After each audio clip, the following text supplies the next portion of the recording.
Number one, marami kasi tayong sinusuportahan, marami tayong pinapaaral. Alam mo, hindi talaga ako nangingialam sa politics eh. Ayoko yung ma-involve sa politics. Pero this time na yung naghihirap tayo as OFW tapos yung pera natin, ninanakaw.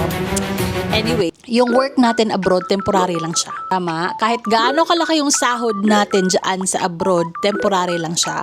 Pero, yung matutunan mo lang na life skill once mag-start ka ng side hustle is lifetime na yan. Example, ngayon, matuto ka mag-sideline. Yung skill na natutunan mo dyan, yung confidence, alam mo yon, yung grit, yung kaba, madadala mo yan eh. Hanggat sa mag-resign ka, hindi ka na maninibago sa pakiramdam kasi napagdaanan mo na siya. Number 2, you're more than a contract. Pwede ka din maging entrepreneur. Hindi naman ibig sabihin OFW, yun lang talaga.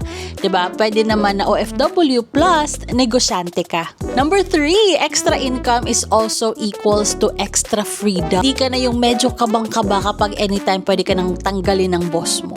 Tapos yung extra income mo na yun, pwede mo siyang i-savings, 'di ba? Pwede mo siyang i-investment, yung malaki yung return every month kasi alam naman natin na hindi tayo pwedeng abroad forever. Kung gusto mo man dyan tumira, hindi tayo habang buhay nagtatrabaho kasi hindi naman tayo ganito kalakas habang buhay. 'Di ba? As we age, nagdi-decrease yung energy level natin. Pero hindi po pwede na yung income magdi-decrease kasi as we age, tumataas talaga yung living expenses. So this is your reminder to start small with your additional income. Start messy.